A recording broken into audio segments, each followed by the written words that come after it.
کچھ لمحے بڑے فیصلہ کن ہوتے ہیں۔ اس وقت یہ طے ہوتا ہے کہ کون شخص کس کا سیارہ بنایا جائے گا۔ جس طرح کسی خاص درجہ حرارت پر پہنچ کر ٹھوس مائع میں اور مائع گیس میں بدل جاتا ہے، اسی طرح کوئی خاص گھڑی بڑی نتیجہ خیز ہوتی ہے۔ اس وقت ایک قلب کی سوئیاں کسی دوسرے قلب کے تابع کر دی جاتی ہیں، پھر جو وقت پہلے کا رہتا ہے وہی وقت دوسرے قلب کی گھڑی بتاتی ہے۔ جو موسم، جو رات، جو دن پہلے قلب میں طلوع ہوتا ہے وہی دوسرے آئینے میں منعکس ہو جاتا ہے۔ دوسرے قلب کی اپنی زندگی ساکت ہو جاتی ہے، اس کے بعد اس میں صرف باز گشت کی آواز آتی ہے۔ مرد کا عورت کی بھوک سے ڈھکا چھپا لیکن بڑا پرانا رشتہ ہے۔ جب کبھی کوئی مرد کسی عورت کے عشق میں مبتلا ہوتا ہے تو اسے اس عورت کی بھوک مٹانے کا چسکا پڑ جاتا ہے، پھر وہ اس کی جذباتی بھوک مٹانے کے لیے اس کا سہارا بنتا ہے۔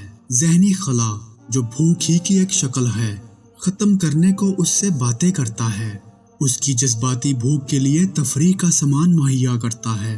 جسمانی بھوک بچوں کا باعث بنتی ہے اور پھر انہی چھوٹی چھوٹی اشتہائی ختم کرنے میں اس کی زندگی صرف ہو جاتی ہے۔ محبت چھلاوا ہے، اس کی اصل حقیقت بڑی مشکل سے سمجھ آتی ہے۔ کچھ لوگ جو آپ سے اظہار محبت کرتے ہیں جسمانی تعلق کے خواہ ہوتے ہیں، کچھ آپ کی روح کے لیے تڑپتے ہیں، کسی کے جذبات پر آپ خود حاوی ہونا چاہتے ہیں، کچھ کو سمجھ، سوچ، ادراک کی سمتوں پر چھا جانے کا شوق ہوتا ہے۔ محبت چھلاوا ہے، لاکھ روپ بدلتی ہے، اسی لیے لاکھ چاہو ایک آدمی آپ کی تمام ضروریات پوری کر دے یہ ممکن نہیں، اور بالفرض کوئی آپ کی ہر سمت، ہر جہت کے خلا کو پورا بھی کر دے تو اس بات کی کیا گارنٹی ہے کہ آپ بھی اس کی ہر ضرورت کو ہر جگہ، ہر موسم میں، ہر عہد میں پورا کر سکیں گے۔ انسان کی ساری قوت اس کی جنسی طاقت میں پوشیدہ ہے۔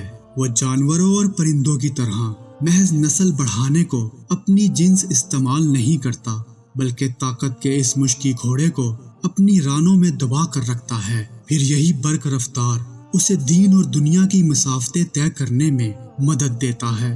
اس گھوڑے پر انسان کے زانو سختی سے کسے ہو تو وہ عرفان تک پہنچتا ہے، ڈھیلا بیٹھا ہو تو دیوانہ وار گرتا ہے اور پاگل کہلاتا ہے۔ دنیا کا عرفان ہو تو شاعری، مصوری، موسیقی، آرٹ جنم لیتا ہے۔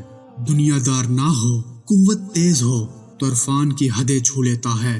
عشق لا حاصل ہو جائے اور گھوڑا سوار کو گھسیٹے تو انسان پاگل ہو جاتا ہے۔ لوگ اسے پتھر مارتے ہیں، زنجیروں سے باندھتے ہیں۔ دیوانگی کی اصل وجہ یہی عشق لا حاصل ہے۔ محبت مارتی بھی ہے اور زندہ بھی کرتی ہے۔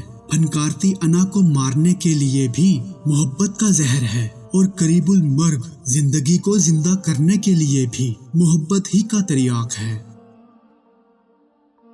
جب کوئی آدمی ناکام ہو جاتا ہے تو پھر وہ اپنے آپ کو پرکھتے پرکھتے فلاسفر بن جاتا ہے۔